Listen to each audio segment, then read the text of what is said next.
चुनाव की घड़ी जैसे जैसे नजदीक आ रही है, वैसे वैसे राजनीतिक गलियारों में सियासी घमासान तूल पकड़ता जा रहा है।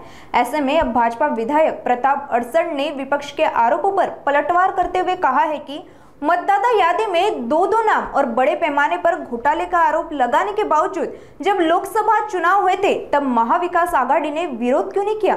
विपक्ष के मतदाता सूची घोटाले आरोप को लेकर विधायक ने एक वीडियो के माध्यम से यह सवाल पूछा है।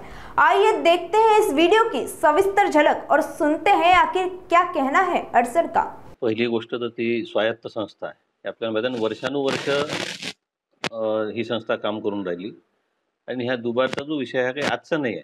आम्ही अनेक वर्ष झाले ते पाहून राहिलो आणि कालच माननीय आमचे मंत्री महोदय नेते आशिषजी शेलार आणि अमितजी साटम यांनी त्या संदर्भातली सविस्तर पत्रकार परिषद घेतली आहे की ह्या दुबार मतदारांचा परिणाम कसा होते, कुठं होते आणि कुठं कुठं 31 ज्या काही आयडेंटिफाय केल्या मतदारसंघ त्या मतदारसंघांमध्ये काय झालं आहे, किती मतांनी तिथं उमेदवार निवडून आले, काँग्रेसचे आले, आघाडीचे आले आणि त्याच्यात तो दुबार मतदार किती होते आणि कोणते होते। आणि स्वाभाविकपणे एक समाज म्हणून किंवा जात म्हणून आपण विचार करत नाही, पण तरीही मुस्लिम समाज हा मोठ्या संख्येनं मोठ्या ताकदीनं काँग्रेससोबत राहतो हे उघड आहे। त्यात काही लपवायचं कारण नाही, काही असं कोणाच्या काही लक्षात येत नाही अशातले भाग नाही। अमरावतीत आपण पाहिलं, जेव्हा आपण त्या क्षेत्रात गेलो तेव्हा कशा पद्धतीनं ते मतदान झालं, म्हणजे 100, 200, 300 मतं आपल्याला ना एकदम 4-5 हजार, 10,000, 12,000 असे मतं काँग्रेसला। तर त्याच्यामुळं ते तसं स्पष्टच आहे, त्यात काही आरोप करण्याचा विषय नाही। ते मतदार जर त्या क्षेत्रामध्ये दुबार मतदार हे निवडून आलेल्या जी काही मार्जिन आहे त्याच्यापेक्षा जर 10 पटीनं 15 पटीनं असतील तर मग तिथेही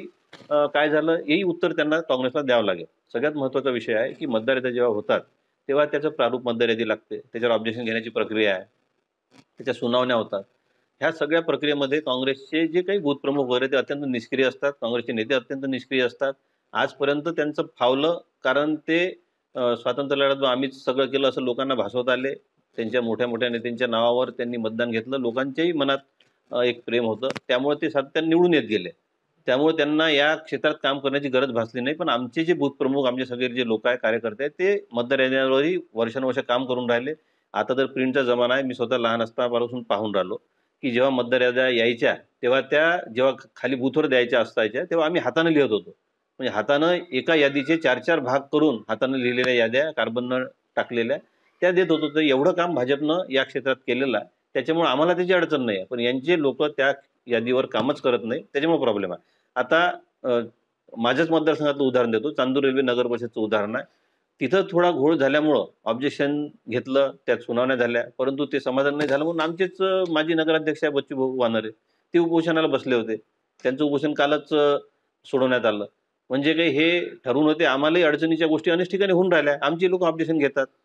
त्यामुळे ह्या प्रक्रियेचा भाग आहे। याच्यामुळे सरसकट काही पूर्ण त्या आयोगावरच दोष देण्याचं कारण नाही, त्या ठिकाणी स्थानिक ठिकाणी ते BLO असतात, छोट्या स्तरावर काम होते। त्याच्यामुळे हे म्हणणं किंवा मतदार यादीत घोळ आहे हे अत्यंत चुकीचं आहे। जिथं जिथं निवडणुका झाल्या, आता लोकसभेत घोळ नव्हता का, मग तेव्हा ऑब्जेक्शन नाही घेतलं, आमच्या सीटा एवढ्या कशा काय निवडून आल्या असं म्हणायला पाहिजे होतं का। मतदार यादीत घोळ आहे, सगळे दुबार मतदार आहे आणि आयोग ह्या भाजपला बांधलेला आहे, आमच्या सीटा एवढ्या आल्याच कशा, असं ऑब्जेक्शन का घेतलं नाही यांनी।